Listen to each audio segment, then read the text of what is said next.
어떤 사람들은 남들이 기억할 만한 아주 신기한 일을 살면서 해서 그 사람 이름을 생각할 때마다 그 사람이 떠난 뒤에도 특정 사건을 연상하게 하는 분들이 있습니다. 예를 들어서 봉이 김선달 하면 뭐가 떠오르십니까? 대동강물을 팔아먹은 봉이 김선달. 자연스럽게 떠오르시죠. 논개 하면 이 논개가 굉장히 아름다웠을지도 모르고 시를 잘 썼을지도 모르고 노래를 잘했을지도 모르지만 대한민국 사람이라면 논개를 어떻게 기억하냐면 외장을 끌어안고 물속에 뛰어들었던 논개 이렇게 기억합니다. 그 사람은 그 특정 사건과 밀착해 있기 때문에 그 사람을 생각하면 그 사건이 그냥 자연스럽게 딱 떠오르는 겁니다.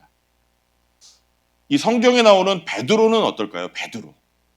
베드로는 여러 가지 한 게 많지만 그래도 베드로 하면 제일 유명한 사건은 예수님을 모른다고 3번 부인한 베드로 이렇게 떠오릅니다. 실제로 베드로는 자기가 예수님을 배신한 다음에 다시 돌아온 뒤에도 의도적으로 자기가 가는 곳마다 내가 예수님을 3번이나 부인했는데 그분이 나를 다시 불러서 이렇게 사용해 주셨습니다. 라고 의도적으로 말하고는 했습니다. 바울은 어떻습니까? 바울 하면 뭐가 떠오르십니까? 바울은 자기를 어떻게 표현했냐면 교회를 핍박했던 바울 이렇게 부릅니다. 오늘 본문 말씀에는 마리아라는 여자가 등장하는데요. 베드로나 바울만큼 우리에게 알려지지는 않았지만 사실은 초대교회에서는 어쩌면 바울이나 베드로보다 훨씬 더 유명한 사람이었을 수 있습니다. 굉장히 많이 알려진 유명한 사람. 왜냐하면 이 사람에게도 별명이 하나 딱 붙어 있었거든요. 그 별명이 뭐냐? 향유로 예수님의 발을 씻어주었던 마리아입니다. 따라서 해보십시오. 향유로 예수님의 발을 씻었던 마리아. 이 사람과 사건이 딱 붙어 있는 경우잖아요. 굉장히 유명한 사람입니다. 요한복음 11장에서 예수님이 나사로를 살리셨습니다. 요한복음은 요한이라는 사람이 있었는데 이 요한은 나사로가 바로 향유로 예수님의 발을 씻었던 마리아의 오빠다라고 설명합니다. 그러니까 두 사람이 남매예요, 남매. 이 요한복음은 예수님이 죽으시고 부활하신 다음에 한 60년 뒤에 써졌습니다. 몇 년이요? 60년. 그러니까 여기 기록된 이 사건은 이 요한복음 성경이 쓰여지기 몇 년 전에 있었던 일이에요? 60년 전에 있었던 일입니다. 그동안은 이 마리아라는 사람은 예수님의 발을 향유로 씻어드린 이 사건이 어떻게 전해졌냐? 사람들의 입을 통해서 구전으로 전해진 겁니다. 그리고 이 요한복음이 쓰여질 때는 60년 뒤에는 예수님을 믿는 사람이라면 예수님의 발을 향유를 깨서 씻어드렸던 그 사람 하면은 누구나 알 정도로 굉장히 유명해져 있었던 거예요. 오늘은 우리가 이 유명한 사건을 생각하면서 함께 은혜를 나누려고 하는데요. 특히 이 세 남매, 마리아, 마르다, 나사로 이 세 남매의 다양한 섬김에 대해서 같이 한번 생각을 해보겠습니다. 첫 번째 섬김은 마르다의 섬김인데요. 마르다의 섬김은 손으로 섬기는 섬김입니다. 무엇으로 섬긴다고요? 손으로 섬기는 섬김. 마리아가 이 이름이 좀 헷갈리실 수 있어요. 마리아, 마르다니까. 마리아가 예수님의 발을 향유로 씻어드린 이 사건은요. 6월절 엿새 전이니까 지금으로 치면 토요일 저녁에 있었던 일입니다. 무슨 요일이요? 토요일 저녁이요. 2절을 한번 읽어보겠습니다. 시작. 거기서 예수를 위하여 잔치를 베풀었는데 마르다는 시중을 들고 있었고 나사로는 식탁에서 예수와 함께 음식을 먹고 있는 사람 가운데 끼어 있었다. 지금 누가 일하고 있죠? 마르다가 시중을 들면서 일을 하고 있습니다. 마리아가 일하고 있는 걸 보니까 우리는 마르다의 집인가 보다. 삼남매의 집인가 보다 이렇게 생각하는데 사실 다른 복음서를 보면요. 나병 환자였던 시몬이라는 사람의 집에서 잔치가 벌어지는 장면입니다. 남의 집입니다. 나병으로 고생하던 시몬을 예수님이 고쳐주시고 고쳐주신 뒤에 아마 시몬의 집에서 잔치가 벌어졌던 것 같아요. 이 잔치에 세 남매의 이름이 다 등장해요. 마르다, 나사로, 마리아. 이 세 사람이 다 잔치집에서 나름대로 지금 예수님을 각자 다 섬기고 있는 겁니다. 마르다는 근데 어떻게 섬기고 있느냐? 마르다는 지금 손으로 섬기고 있습니다. 마르다는 행동적인 사람이었던 것 같아요. 이런 사람은 사랑을 표현할 때도 말보다는 행동으로 표현하는 게 익숙합니다.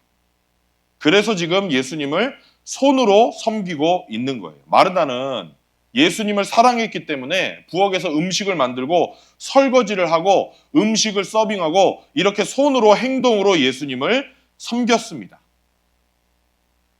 손으로 섬기는 사람, 교회에 많이 필요합니다. 맞습니까? 교회에 정말 많이 필요합니다. 그런데요, 교회 안에 굉장히 잘못된 생각이 있는 것을 제가 보게 되거든요. 어떤 분들은 마르다에 대해서 부정적인 생각을 갖고 있는 걸 제가 봐요. 왜냐하면 누가복음 10장에 나오는 사건 때문에 그래요. 누가복음 10장에 보면 마르다와 마리아 이야기가 나와요. 이것과 다른 이야기예요. 오늘 본문과. 거기에서 손님이 들이닥치니까 마르다가 굉장히 바빴어요. 거기서도 역시 바빴어요. 근데 동생 마리아는 사람들 틈에 끼어서 예수님 설교하는 것만 듣고 있었어요. 누가복음 10장 40절 42절 말씀 한번 읽어보겠습니다. 이게 그 얘기예요. 시작. 그러나 마르다는 여러 가지 접대하는 일로 분주하였다. 그래서 마르다가 예수께 와서 말하였다. 주님, 내 동생이 나 혼자 일하게 두는 것을 아무렇지 않게 생각하십니까? 가서 거들어 주라고 내 동생에게 말씀해 주십시오. 그러나 주님께서는 마르다에게 대답하셨다. 마르다야, 마르다야, 너는 많은 일로 염려하며 들떠 있다. 그러나 주님의 일은 많지 않거나 하나뿐이다. 마리아는 좋은 몫을 택하였다. 그러니 아무도 그것을 그에게서 빼앗지 못할 것이다. 이 사건 때문에 오해하는 거예요. 마르다는 좋지 못한 편을 택했다고 오해하는 겁니다. 그리고 이 구절을 읽고 사람들이 예수님이 마르다를 나무라셨다, 꾸중하셨다 이렇게 생각합니다. 손으로 섬기는 것보다는 말씀을 듣는 것이 더 좋다. 근데 여기 보면요, 그게 아니라는 걸 알 수 있어요. 사실은 예수님이 마르다를 나무라신 게 아니라 동생 마리아를 옹호해 주신 겁니다. 만약에 마르다를 꾸중하신 거라면요, 손으로 섬기는 섬김, 그 봉사를 꾸중하신 게 아니라 불평하신 것을 꾸중하신 거라고 저는 생각합니다. 사실 그렇잖아요. 손으로 행동으로 남을 섬기시는 분들은 불평하기가 쉽습니다. 왜 그렇죠? 저는 이게 당연하다고 생각해요. 우선 몸으로 섬기니까 어때요? 피곤합니다. 체력적으로 딸려요. 맞습니까? 그러니까 당연히 불평이 좀 있을 수밖에는 없다고 저는 생각합니다. 이런 분일수록 또 게을러요, 부지런해요? 부지런해요. 그러니까 자기는 부지런한데 자기는 열심히 섬기는데 다른 사람이 아무것도 안 하고 있는 걸 보면은 어때요? 속이 우라통이 터져요. 참기가 힘든 겁니다. 마르다도 그랬던 것 같아요. 나는 이렇게 바쁘게 일하는데 지는 동생이잖아요. 지는 방에 앉아서 고개 쳐들고 예수님 이야기만 듣고 있네.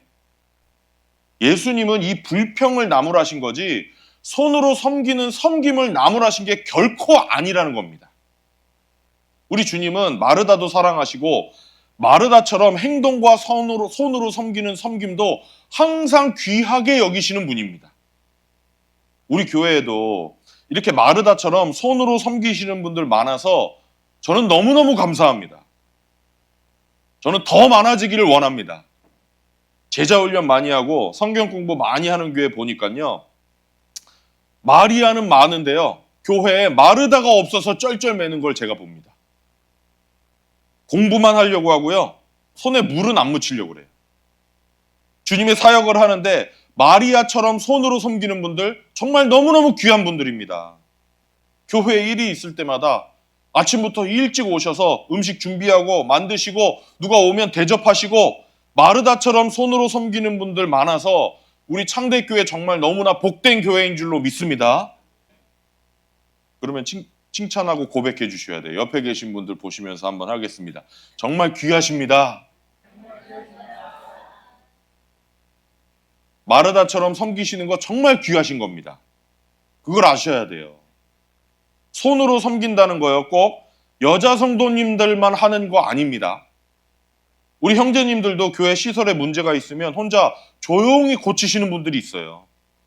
고치려면 부품도 사고 막 해야 되잖아요.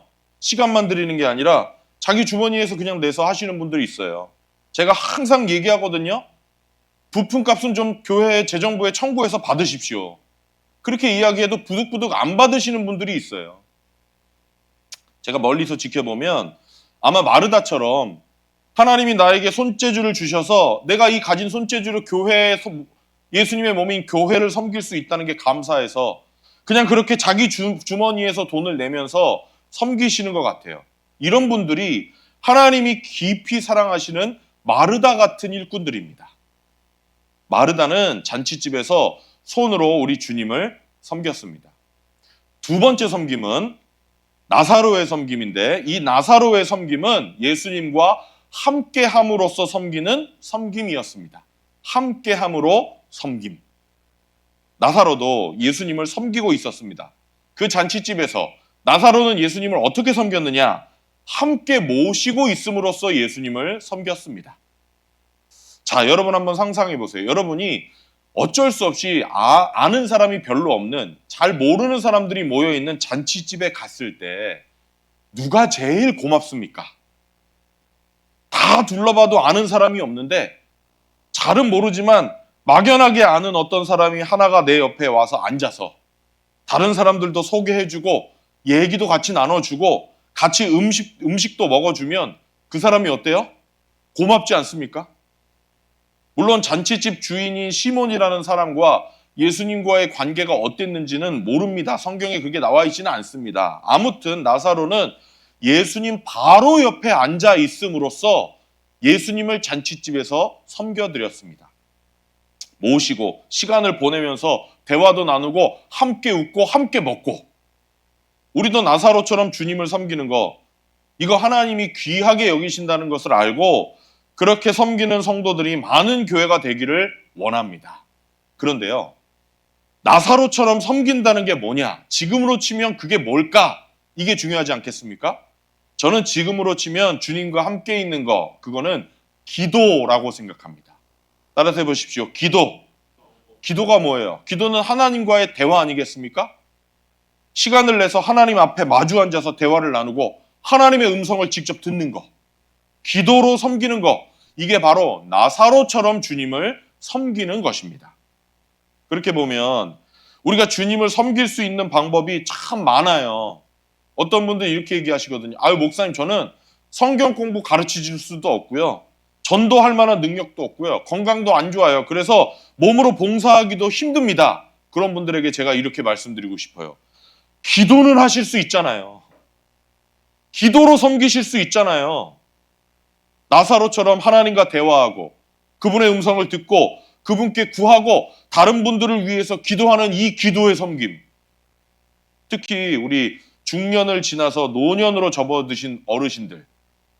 제가 간곡하게 말씀드립니다.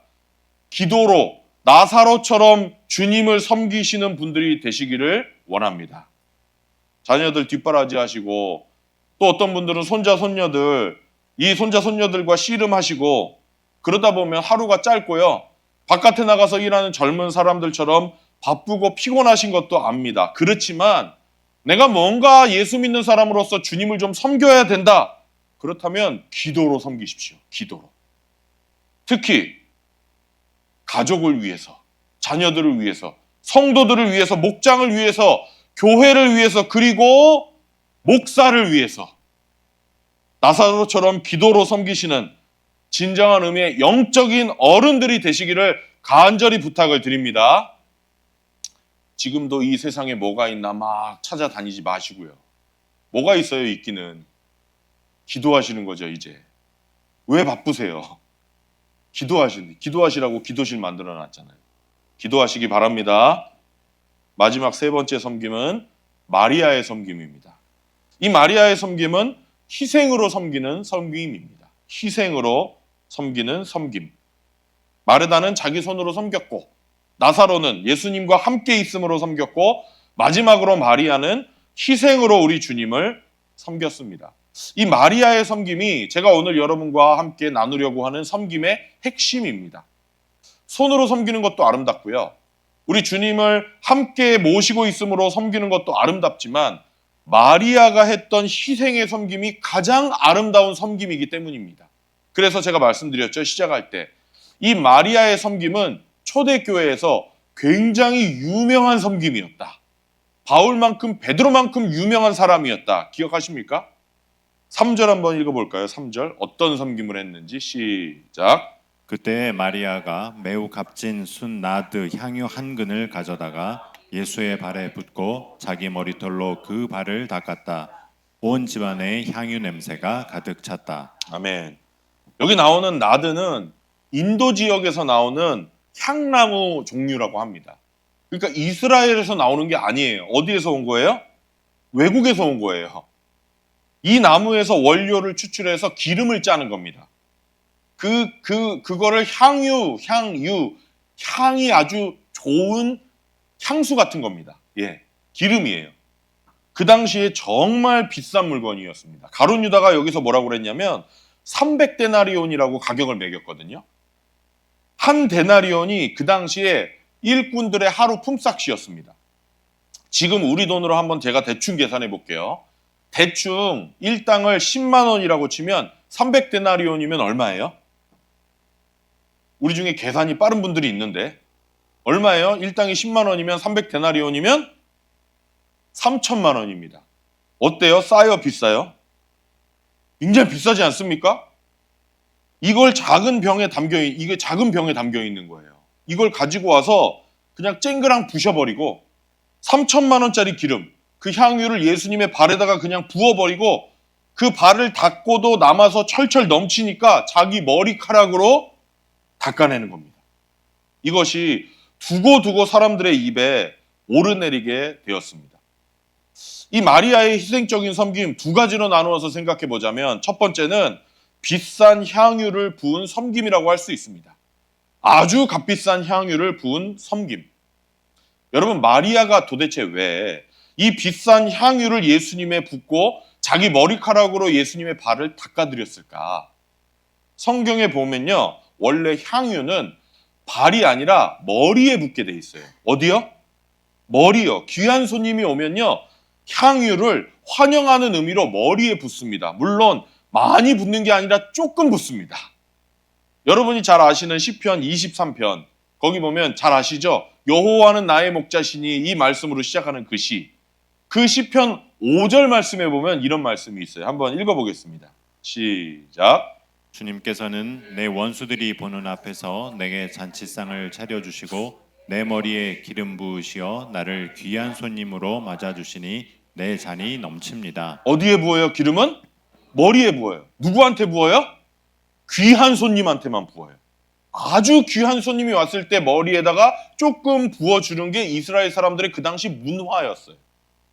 근데 마리아는 왜 예수님의 어디에? 머리가 아니라 발에, 그리고 자기 머리카락으로 예수님의 발을 씻었을까?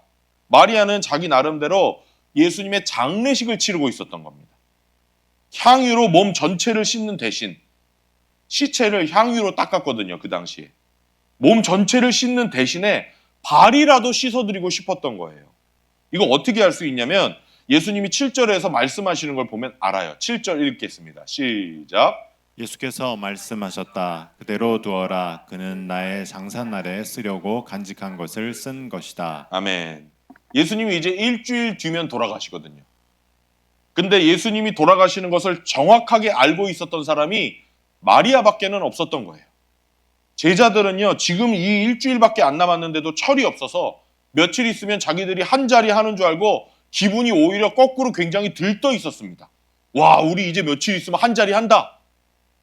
예수님이 나는 십자가에서 죽을 거다 하는 이야기를 이미 여러 차례 하셨는데 제자들은 믿지를 않았습니다.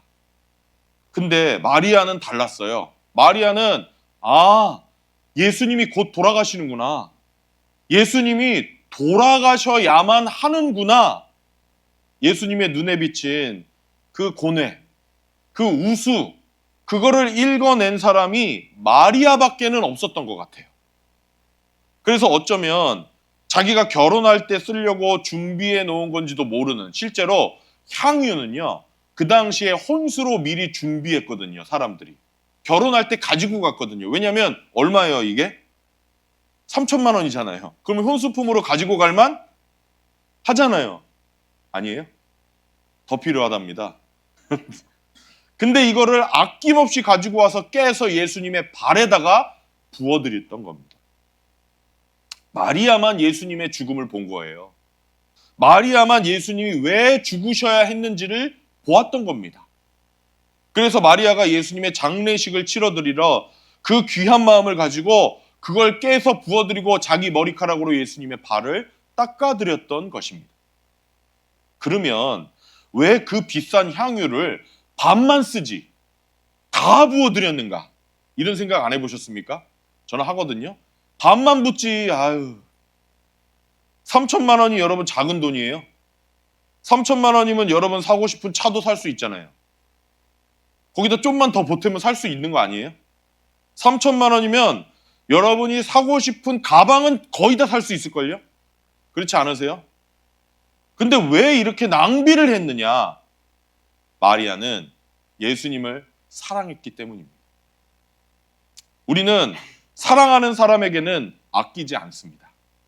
그렇지 않습니까? 부모님을 사랑하지 않는 자녀가 어디 있겠습니까? 우리 자녀된 분들, 부모님을 다 사랑하시죠? 사랑하시죠? 근데 부모님을 사랑하는 그 사랑이 자기 자녀들을 대하는 사랑보다 큰가요? 그 말은 못하죠? 뭘 보면 알아요? 자식한테 용돈 줄 때하고 부모님들한테 용돈 줄 때 반응을 보면 압니다. 자식한테 주는 거는 별로 아까워하지 않습니다. 근데 부모님한테 용돈 드릴 때는 아까워하는 거 보면은 압니다. 엄마 좀 아꼈어. 근데 자녀들한테는 달라요. 생각해 보세요. 금방 커서 못 입게 될 옷도 새 옷으로 좋은 옷으로 사줘요. 남들한테 꿀리지 말라고. 남들 입는 거랑 비슷한 거라도 사주려고 합니다. 몇 번 놀다가 분명히 내 아들이 내 딸이 실증을 잘 내가지고 몇 번 놀다가 안 갖고 놀 금방 버리게 될 장난감도 금방 당근에 내놔야 될 장난감도 좋은 걸로 원하는 걸로 사줍니다. 아까운 게 없어요. 왜 아까운 게 없죠? 자식들한테는? 사랑하니까요. 사랑은 내리사랑이고 아래로 흐르니까요. 자녀들을 사랑하니까 그런 겁니다. 그래서 아까운 게 없는 거예요. 자, 근데 이렇게 자식들 잘 키워놓으면 그 자식들이 내가 자기를 사랑한다는 거 다 잊어버리고 자기네들은 또 누구한테 사랑을 베풀까요? 자기 자식들한테 사랑을 베풀 겁니다. 이게 억울하시면 부모님들한테 잘하세요. 부모님들한테. 내가 이렇게 자식들 사랑하면 이놈들이 커서 나한테 은혜를 갚겠지 하면서 모든 기대와 사랑을 쏟아붓는다? 이것처럼 어리석은 인간이 없습니다. 절대 그런 생각하지 마시기를 바랍니다. 부모님이 여러분 잘할 때 그렇게 은혜와 사랑으로 희생하셨는데 여러분 다 잊어버리셨죠? 잊어버리셨죠? 똑같이 여러분 자녀들도 다 그렇게 될 겁니다. 하지만 희망은 그래도 드려야죠. 사람은 듣고 배우는 게 아니라 보고 배우기 때문에 지금이라도 여러분이 여러분의 부모님에게 잘하는 모습을 보여주면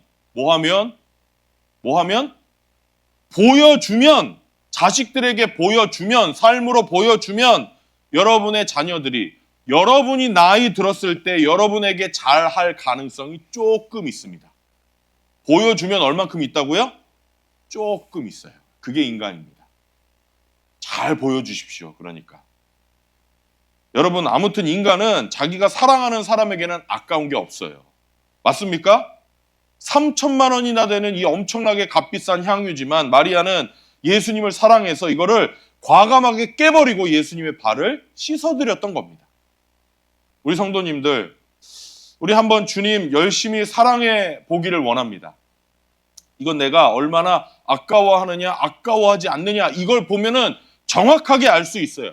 내가 얼마나 희생하느냐, 희생하지 않느냐, 이걸 보면은 정확하게 알 수 있어요.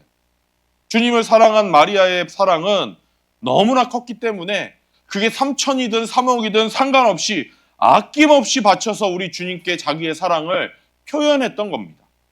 우리도 주님 깊이 사랑해서 아까워하지 않고 희생할 줄 아는 교회와 우리 성도님들이 되기를 원합니다. 두 번째, 우리 마지막으로 마리아의 희생적인 섬김은 장례를 치른 섬김이다 라고 말할 수 있습니다. 장례를 치른 섬김. 이 귀한 사랑 때문에 마리아의 섬김과 이 마리아라는 사람 자체가 유명해졌고요. 초대교회 안에 전 세계에 이 마리아라는 사람의 이름이 퍼졌습니다. 예수님의 발에 향유를 부은 마리아, 이렇게 불렸어요. 사실은요, 마리아라는 이름은 너무나 흔한 이름이에요. 우리 중에 여기 계신 분 중에 흔한 이름, 나는 이름이 너무 흔하다, 그런 불만 갖고 계신 분 계시죠? 그래도 마리아처럼 흔한 이름은 아니에요. 영어 이름 중에도 메리라는 이름이 얼마나 많은 줄 아세요? 여왕 이름 중에도 영국 여왕 중에서도 메리가 있을 정도로 이름이 흔한 이름이에요. 너무 흔한데 굉장히 독특한 사람이 됐습니다. 왜? 앞에 별명이 붙어서. 예수님의 발에 향유를 부은 마리아. 이 마리아는 아까워하는 게 없이 우리 주님을 사랑하다 보니까 주님을 위해서 다른 사람은 하지 못했던 걸 하나 하게 됐는데, 그게 뭐냐? 약식이지만 예수님의 장례를 치러드린 겁니다. 예수님은 십자가에서 죽으시고 부활하셨거든요. 돌아가셨을 때 여러분 한번 생각해 보세요. 제자들이 예수님의 장례식을 치러드렸습니까? 아닙니다. 어떻게 됐죠? 제자들은 예수님이 죽으시자마자 다 도망갔어요. 다 흩어졌습니다. 예수님이 십자가에서 죽으신 뒤에 예수님의 시체를 가져다가 무덤에 넣었던 사람은 누구냐면 제자들이 아니고 니고데모라는 사람과 아리마대 요셉이라는 사람이었습니다. 그런데 이 두 사람이 예수님의 장례식을 치러드렸습니까? 아닙니다. 시간이 없어가지고요. 안식일이 되니까 그냥 시체를 둘둘 말아서 무덤에 넣은 것뿐입니다. 예수님을 따라다녔던 여자들이 예수님을 장례식을 치러드리고 싶었습니다. 왜? 정식 장례식을 못했으니까요. 그래서 예수님이 죽으신 뒤에 무덤에 묻힌 예수님의 장례식을 치러드리려고 준비를 해서 주일날 새벽에 무덤으로 달려갑니다. 장례식 하려고 달려간 거예요. 향유를 부어드리려고, 시체에. 근데 그때는 예수님이 부활하신 뒤여서 무덤에 계시지 않았습니다. 결국에는 예수님의 장례식은 아무도 치러드리지 못했던 겁니다. 근데 오직 인류 역사에서 마리아 한 사람만큼은 예수님의 장례식을 치러드렸습니다. 그래서 귀한 거예요. 오늘 우리가 주님을 위해서 한번 아낌없이 희생해 보겠다 마음을 먹어도요, 때를 놓치면 안 돼요. 때가 중요하다는 걸 기억하셔야 됩니다. 우리는 이 마리아의 섬김을 보면서 이 사실을 깨달아야 된다, 저는 그렇게 생각해요. 왜? 주님을 위해서 아낌없이 희생할 수 있는 때가 항상 주어지는 게 아니기 때문입니다. 저는 여러 번 말씀드렸는데요, 목사 되는 게 죽기보다 싫었던 사람입니다. 근데 어차피 돼야 된다고 생각할 때 중간에 제가 이런 생각을 한 적이 있어요. 야, 이거 어차피 해야 된다면 누구처럼, 다른 누구 관증 하는 그 목사님들처럼 이것저것 하다가 실패해서 하는 게 아니라, 하나님이 다른 길을 막으셔서 목사 되는 게 아니라, 하나님이 건강을 치셔서 목사 되는 게 아니라, 제일 젊을 때, 제일 힘이 있을 때 하는 게 좋은 게 아닐까? 이런 생각을 한 적이 있어요. 여러분, 우리가 아낌없이 바친다고 결심해도 바칠 수 있는 때가 항상 있는 게 아니라는 걸 기억하셔야 됩니다. 그러니까 그런 마음이 든다 하는 분이 계시면 즉시 하나님께 드리십시오. 하나님이 즉시 하나님께 드리는 자들에게 그 삶에 큰 은혜를 주실 줄로 믿습니다. 실제 어떤 분들이 이렇게 얘기하시거든요. 목사님, 저는 은퇴한 다음에, 지금 일이 너무 바쁘니까요, 은퇴한 다음에 교회 봉사 열심히 하고요, 신앙생활도 열심히 하겠습니다. 여러분 은퇴한 다음에 교회 봉사 열심히 하는 거, 신앙생활 열심히 하는 거 고맙고 좋은 일입니다. 근데요, 할 거 다 하고 할 일이 없어진 다음에 하는 교회 봉사는 마리아가 향유를 깨고 예수님의 발을 자기 머리카락으로 씻어드린 것 같은 아름다움은 느껴지지 않습니다. 어떤 분들은 경제적인 여유가 있을 때는 좀 즐기고 나중에 은퇴한 다음에 수입이 좀 적어지면, 아니면 사업에 실패해서 좀 다 날린 뒤에 그때 가서 깨닫고 헌금 생활도 하고 좀 그렇게 하겠습니다. 그러면서 당당하게 또 성경을 가지고 와서 이렇게 얘기하십니다. 주님 과부의 2렙돈도 받으셨으니 저의 헌금도 받아주실 줄을 믿습니다. 하나님이 받으시겠습니까? 왜 안 받으신다고 생각하세요? 하나님 좋으신 분이에요. 하나님 받으세요. 하나님 받으시죠. 근데 그런 모습에서 향유를 깨서 예수님의 발을 씻어드리는 아낌없이 희생했던 마리아의 아름다움은 볼 수가 없습니다. 돈이 있고 지위가 있고 해야 될 게 있을 때, 시간이 촉박할 때, 바쁠 때 그걸 희생하면서 바치는 마리아 같은 모습. 우리 기왕이면 이렇게 주님을 깊이 사랑하고 멋지게 섬기는 그런 그리스도인이 되기를 원합니다. 내가 주님을 희생적으로 섬기겠다고 결심을 해도요, 그런 때가 항상 오지 않는다는 것을 깨달으시고, 있을 때, 바쁠 때, 내가 써야 될 때 향유를 깰 수 있는 믿음의 소유자들이 되기를 원합니다. 말씀을 마치겠습니다. 이야기가 여기서 딱 끝나면 얼마나 좋겠습니까? 이렇게 긍정적인 이야기로 끝나면 얼마나 좋아요. 근데 오늘 본문 말씀은 이야기를 이렇게 긍정적으로 끝낼 수 없게 만듭니다. 왜냐하면 예수님을 팔아먹은 가룟 유다라는 사람이 이 이야기에 등장하기 때문입니다. 마리아가 3천만 원이나 되는 비싼 향유를 깨서 예수님의 발을 씻어드리는 이 장면, 여러분 어떻게 보이세요? 아름다워 보입니까? 별로입니까? 근데 이게 자기 눈으로 볼 때 전혀 아름다워 보이지 않는 한 사람이 있었습니다. 그게 누구냐? 바로 가룟 유다입니다. 가룟 유다가 볼 때는 이게 뭘로 보였냐면 낭비로 보였습니다. 뭘로 보였다고요? 낭비요. 이게 중요합니다. 그래서 이 사람이 이렇게 이야기하는데요. 5절을 읽어보겠습니다. 시작. 이 향유를 300데나리온에 팔아서 가난한 사람들에게 주지 않고 왜 이렇게 낭비하는가? 뒤에 나오지만 가룟 유다는 지금 가난한 사람들을 걱정해서 이런 이야기를 하는 게 아닙니다. 예수님의 발에 그 비싼 향유를 붓는 게 낭비로 보이는 겁니다. 한마디로 얘기하면 아까웠습니다. 가룟 유다는 예수님의 제자들 중에서 재정을 맡고 있는 사람이었습니다. 돈자루를 쥐고 있는 사람이었어요. 근데 이 돈자루를 쥐고서 슬금슬금 틈만 나면 떼먹었습니다. 어디다 썼을까요? 이 성경에 힌트가 나오거든요. 가룟 유다가 재정에서 돈을 빼서 어디다가 썼을까요?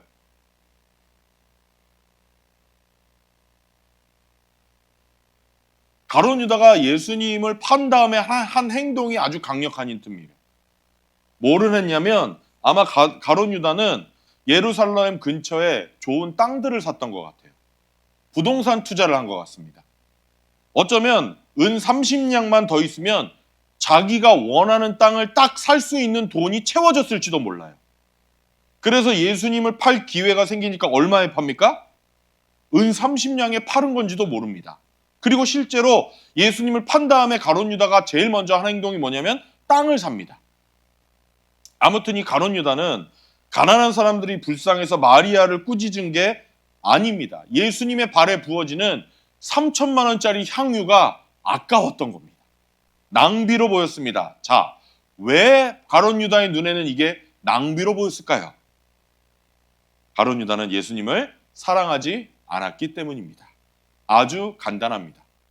가룟 유다가 예수님을 따라다닌 것은 예수님을 사랑해서 따라다닌 게 아니었거든요. 자기 이익을 위해서 따라다닌 겁니다. 뭘 위해서 따라다녀요? 다시요. 뭘 위해서 따라다녀요?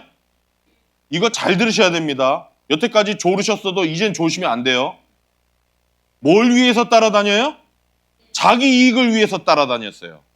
예수님 따라다니면 나 언젠가 유명한 사람 되지 않을까? 예수님 따라다니면 나도 권력을 잡을 수 있지 않을까? 예수님 따라다니면 복 받는다고 했는데 나도 대박 한번 터지지 않을까? 이런 마음 갖고 있었기 때문에 돈꾀에서 돈을 훔쳤던 겁니다. 그러다가 자기가 구하는 명예나 권력을 얻을 가능성이 없어지니까 서슴지 않고 예수님을 어떻게 합니까? 팔아버렸습니다. 그래서 우리 성도님들, 우리가 주님을 섬길 때는 오직 주님을 사랑하는 마음만으로 섬겨야 합니다. 사랑 말고 다른 이유로 섬기면, 복 받을까봐 예수님을 섬기면, 잘 풀리기 위해서 예수님을 섬기면 우리도 언젠가는 가룟 유다처럼 예수님을 팔아먹는 사람이 될 수 있다는 것을 기억하셔야 됩니다. 우리 교회는 그런 일이 없지만 다른 교회 얘기 들어보면요, 직분자 세울 때 자기 임명해주지 않는다고 화가 나서 교회 옮기는 사람들이 있다고 그래요. 들어보셨어요? 그런 얘기? 아니 왜 손재영만 장로로 세워? 나도 세워야지, 최용범인데 내가. 이렇게 해가지고 나가는 최용범이 다른 교회에는, 아니 안 그러실 분이니까 제가 이야기하는 거예요. 왜 그래요? 그 사람이 교회 다닌 목적이 뭐예요? 다른 사람들이 나를 알아주었으면 하는 명예욕으로 교회를 다녔거든요. 사회생활하는 게 고달픈데 교회에서라도 장로님 하는 소리를 듣고 싶었거든요. 집사님, 권사님 이런 소리 듣고 싶었거든요. 우리가 말로는 교회에서 직분 받는 이 직분이 섬김의 직분이라고 이야기합니다. 맞습니까? 그러면은 은퇴하면 끝이에요. 맞습니까? 아니에요? 저는 밖에 나가서 목사라고 불리는 거 별로 안 좋아합니다. 어떤 날 제 아내가 저한테 그런 이야기를 할 때가 있어요. 아무리 봐도 목사로는 안 보여. 그럼 제가 그렇게 얘기합니다. 할렐루야. 저는 여러분들의 목사지. 맞잖아요. 저는 여러분들의 목사지. 제가 아무 모르는 사람의 목사는 저는 아니라고 생각해요. 저는 여러분들을 위해서 부름받은 목사예요. 하나님이 그렇게 불러주신 거라고 믿어요. 물론 목사 직분이 귀하다고 생각합니다.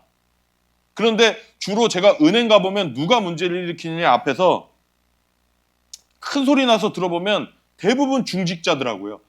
내가 교회 장로인데 말이야. 창피해 죽겠어요. 제가 목사인데. 내가 교회 집사인데 말이야. 그러면서 막 말도 안 되는 거 막 해달라고 막 우겨요. 왜 그러시는지 모르겠어요. 여러분, 명예욕 때문에 교회를 다닌다? 그런 이유로 교회를 다니다가 떠난다? 결정적인 순간에 예수님도 버릴 수 있는 사람이라는 걸 기억하셔야 돼요. 주님을 사랑한다는 거 말고 다른 이유로 주님을 섬기면 언젠가는 가룟 유다처럼 예수님을 배반할 가능성이 높다는 사실을 기억하셔야 됩니다. 자기 보람을 위해서 주님 섬기는 분들이 있어요. 그런 분들에게 제가 묻고 싶어요. 저는 주님을 섬기는 게 보람이 있어요. 그게 주님을 섬기는 첫 번째 이유예요. 그런 분들이 실제로 있거든요. 제가 이렇게 여쭤보고 싶어요. 그럼 만약에 보람이 없어지면 어떻게 할 거예요? 여기 실제 보람이 한 분 계셔서 보람이 없어지면 어떻게 할 거예요? 저는 이제 그 보람을 제가 사역을 하는데 보람을 못 느끼겠어요. 그런 분들 있거든요. 사역을 그만둡니다. 누구나 신앙생활을 처음 시작할 때는요, 다 이기적인 이유로 시작합니다. 처음 시작하시는 분들은 염려하지 마세요. 걱정하지 마세요. 다들 뭔가 아쉬워서 예수 믿기 시작하는 거예요. 외로워서, 도움이 필요해서 다 그런 이유로 시작합니다. 누가 나 도와줘서. 괜찮습니다. 좋은 겁니다. 근데 5년이 지나고 10년이 지나면 신앙생활하면서 점점 변화돼서 이제는 내가 예수님을 사랑하기 때문에, 이제는 내가 하나님을 사랑하기 때문에 거기까지 가지 않으면, 10년이 지나도 거기까지 가지 않으면 언제든지 가룟 유다처럼 예수님을 배반할 가능성이 있는 사람이라는 걸 기억하셔야 됩니다. 항상 자기 자신을 조심하시고 경계하는 성도님들이 되시기를 바랍니다. 가룟 유다는 주님을 사랑하는 이유가 아니라 다른 이유가 있어서 예수님을 따라다녔어요. 복 받기 위해서, 잘 되기 위해서. 예수님을 사랑하지 않았어요. 그래서 가룟 유다가 볼 때는 3천만 원짜리 향유가 땅바닥에 떨어져서 줄줄줄 흐르는 게 어떻게 보였어요? 너무너무 아까웠어요. 그런데 마리아는 예수님을 사랑했어요. 마리아에게는 자기가 모은 이 3천만 원짜리 향유가 깨져서 흩어지는 게 아무렇지도 않았어요. 아낌없이 깨서 발에다가 붓고 자기 머리카락으로 예수님을 닦아드렸습니다. 물론 우리 중에는 100% 마리아 같은 사람도 없고요. 100% 가룟 유다 같은 사람도 없다고 저는 생각합니다. 그럴 수가 없겠죠. 제가 이 말씀을 마치면서 가만히 한번 생각해 봤거든요. 저 자신을 한번 생각해 본 거예요. 300데나리온, 3천만 원이라는, 이거 사실 최소 3천만 원이에요. 어떤 성경학자들은 지금 값어치로 따지면 10만 불, 1억이 넘는다고 이야기하기도 해요. 저는 아무렇지도 않았는데 이게 최소 3천만 원이라고 생각하니까 솔직히 저도 좀 생각이 달라지더라고요. 제가 만약에 그 자리에 있는데 어떤 여자가 예수님 발에 3천만 원짜리를 이거 깨서 닦는데 몇 초 걸렸을까요? 깨서 붓고 닦는데 몇 초 걸렸을까요? 닦는 거를 금방 닦았으면 10초면 끝나는 거 아니에요? 여기 예를 들어서 우리 진승현 권사님 같은 분이 와가지고 깨서 했어요. 머리가 짧아서 안 되겠다. 우리 현수연 집사님 같은 사람이 했어요. 10초 만에. 그걸 봤다면 나는 어떻게 느꼈을까? 제가 한번 상상해 봤어요. 가룟 유다처럼 얼굴 두꺼운 얘기는 안 했을 것 같아요. 근데 속으로는 이렇게 생각했을 것 같아요. 솔직히 제가 생각해 본 거예요. 에이씨, 반만 붓지. 그랬을 것 같아요. 제가 목사인데도. 예수님 발에 반만 붓지. 저도 아직 마리아만큼은 주님을 사랑하지는 못하기 때문에 솔직히 고백하면 그럴 수 있을 것 같아요. 그럴 것 같아요. 내가 주님을 얼마나 사랑하느냐 하는 것은 얼마나 아낌없이 주님을 위해서 바칠 수 있느냐에 달려 있다는 것을 여러분 기억하십시오. 우리 성도님들, 다른 건 몰라도 우리 주님께는 아낌없는 분들이 되시기를 바랍니다. 우리도 한번 마리아만큼은 아니어도 하나님 앞에 이 다음에 섰을 때 뭔가 이야기거리는 하나 있어야 되지 않겠습니까? 하나님, 저 이거 하다 왔습니다. 이거는 하나 있어야죠. 그러지 않겠습니까? 목장을 섬기다 온 아무개 자매. 얼마나 아름다워요. 교회에서 굳은 일 다 맡아서 하던 아무개 형제. 얼마나 아름답습니까? 기회 있을 때, 내가 가진 거 있을 때 아낌없이 주님께 바쳐서 하나님 앞에 섰을 때, 이야, 아낌없이 나를 섬기던 아무개 너 왔니? 이런 소리 들으시는 저와 여러분이 되기를 주님의 이름으로 축원합니다. 다 같이 기도하겠습니다.